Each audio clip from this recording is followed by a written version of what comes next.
how are you enjoying our lovely weather? It's to be honest, you do get used to it fairly quickly. We've been in the country since Monday.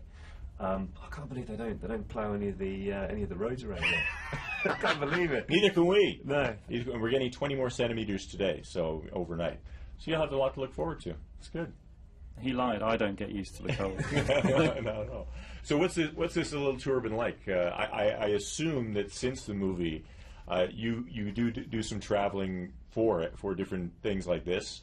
What is that experience like? It's really good. Mainly because we do it on the company credit card, so it's really good. But it's also great because we love traveling. We love seeing different places, different cities, and Edmonton's actually we've always wanted to come up here, and it's great that we're now able to get the chance. Why?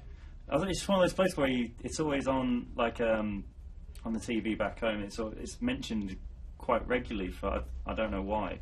Probably the Oilers. That's probably exactly why, actually. Have you been to an NHL game? Are you guys sports fans? Yeah, I mean, we went to both times when we've been with the exhibition in New York and in Toronto. We were able to see the Rangers and the Leafs play. We always find go to a sporting event in the city is the best way to get a feel of the city. Uh-huh. And apparently the Oilers are more like a religion than just a regular sports team around here. So it should be an interesting evening. Yeah. Oh, so are you going? Yeah. So we're really pumped about that. All right, cool. So you guys obviously were part of one of the most successful film series in history. Tell me how that came about for you. We essentially saw that there was a audition for the movie in one of the national newspapers, and we decided, why not? Let's give it a go. So we just went on a whim. Had to wait like 3.5 hours to get seen for the interview. Which before then we were kind of thinking, let's leave this. We're not going to get anywhere. What's the point? But we got seen. Ended up seeing the head casting director, who quite liked us. And then we were brought back for about 5 or 6 other auditions. And then we got the part, and that was all over 6 weeks, like the summer holidays in the UK. Wow. And so we left school in the July, brown hair, and came back with ginger hair, which is quite a different. You're not natural gingers. No, we're fake. But to be fair, the hair dye wasn't the worst bit. The worst bit was the eyebrow bleaching. Ooh. Yeah, every 3 weeks, which very manly thing to say when you're at school. Oh, I can't really do anything tonight. I've got to get my eyebrows and bleached and my roots touched up. How old were you then? We were 14 when it all started, and it just kind of kept going and going and going. How did it affect your life? I mean, I guess it's hard to predict what your life would have been like without it. So I don't know. How do you answer that question? It's a tough one, I suppose. A little bit. We're definitely a lot more travelled than I guess we would have been otherwise. Seen a lot more cool things than I guess we would have seen normally, and I can't put a negative on it at all. Like it's something which I'm so glad that we were able to do, and it's just been a great trip. It's been a frenzy. I mean, I see just today the reaction you get from these Harry Potter fans who are with us this morning. Has that continued on? Is that a daily part of your lives, or is it just when you get involved in this sort of exhibition? Yeah, this isn't usual. I think it's more when people know you're going to be somewhere, or you're there to promote something. You get a lot more people show up. But I mean, even just walking around the town yesterday, you do get a few people looking like, is that? No, it can't be. Why would he be here? So it is quite funny when you see people second guessing. Mm-hmm. Is acting something that you're both continuing to pursue, or was it a phase of your life? No, we're still continuing. Oliver and I did a small job a couple of weeks ago in the UK, and then I did my first stage show at the start of this year, which was really fun. And I've been asked to do another one next year, so yeah, we're still ticking over. It must be difficult when you're 14. I don't know if you had any acting experience before, did you? Or no. So you go into this movie, it's a worldwide phenomenon, you're famous across the world, and then you go to pursue acting. The judgments there must be really difficult. I don't know if you think about that, but it's like, whoa, you've already been in this huge franchise, and now you go to try to establish yourself as actors. And plus, you're twins, so do you do it together, separately? Yeah, it's certainly been a learning curve. Probably the opposite way than most other actors do it. So I remember at the first premiere, Robbie Coltrane said to us, "This is like getting a Rolls Royce for your first car. It's going to be hard to beat." So you do learn a few things, and you appreciate stuff a lot more, I suppose, once you've done a huge thing like Potter. Then you go to a few smaller productions. You think back and think how grateful for that launch pad. But at the same time, it is fun to be out there and try and leaf that. Well, you had a lot of people on these movies who were great actors. Maggie Smith, late Richard Harris, Alan Rickman. Who made the biggest impression on you, or a special impression?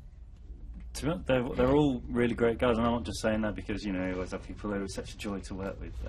But no, everyone was really cool, and they were very encouraging if you had any questions, especially because a lot of us didn't do drama school or anything. So they're always encouraging us to ask questions. But one guy would be Michael Gambon, who played Dumbledore in the last 5 movies, I think it was 6 movies. He was absolute scream. And actually, one day, Oliver and I were, on the weekend, we were reading Peter and the Wolf with a Halley Orchestra in Manchester, in England, which, if you're reading a story with an orchestra, you've got to go in with the music, like halfway through a sentence. And I had no idea, like, I was pretty nervous. And Michael said, you know, what are you doing at the weekend? And I told him.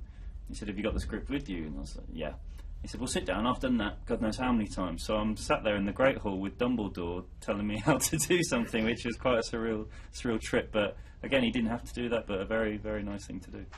Did you become friends with the other young people in the cast who played, and do you still keep in touch? Yeah, I mean, it's the best way to describe the whole experience is like when you go to college or to high school. So you've got your mates, and you know, you go through such a lot of experiences with them, and you do keep in contact with quite a few after you've left. I mean, I was speaking with Roop and Tom Felton before we left. Played golf with Tom actually not too long ago. So we do keep up on a very social side of it. Daniel Radcliffe, probably the one who got the most focus because he played Harry Potter. What about him? Do you still see him? And I mean, obviously he's in so many different magazines. He's got different movies coming out and that sort of thing. His journey must have been a little bit different from everybody else's. I think so. Well, maybe the main 3 in general, like Dan, Roop, and Emma, because like if ever like we went out, we could kind of get by, kind of blend in, but they don't. They get it full on. So, and they're all very grounded guys, which is a kind of a tribute to them. Like you hear stories of like people who start things when they're kids and turning a bit odd. But no, they haven't. They've stayed very, very focused. Let's talk about the reason you're here. That's the Harry Potter exhibition. What can people expect to see in it? I assume you've gone through it a few times. A few times, yes. A couple of times, yeah. I mean, you'll just see the props and costumes from throughout all the movies. When it was in Toronto, we were still filming, so there wasn't a full selection as there is now here. And you could just see like mainly the detail of all the props and everything, but it's set out fantastic. It's not just, you know, here's a load of props in a room. Yeah. It's like a story, and you can follow it all through. And even like dads and we see fathers who've gone with their kids who don't really know anything about the films but can appreciate and get into it by looking at the workmanship, what's gone into all these props and costumes. Well, you know, we asked our Harry Potter fans here at Edmonton AM to submit their best question for you. The winner gets to come to the studio, meet you both, and ask their question. Also a pair of passes to the exhibit. So, 17-year-old Gabby Lent is our contest winner. She's in studio with us right now. Gabby, here you are. Hi. Welcome. Are you excited? Yep. Great. Gabby's got the biggest smile I've ever seen. She is very excited. So, what is your question for the twins? Okay. So my question is, if you could take a bite out of your life, what would it taste like? Wow. Do you know all the questions? I've never been asked that. Go on, Oliver. You go first. A bite out of my life. Pretty satisfying, I'd say.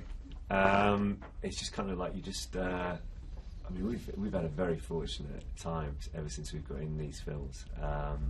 Yeah, very, very filling and fulfilling. With a play on the food. That's terrible. It was.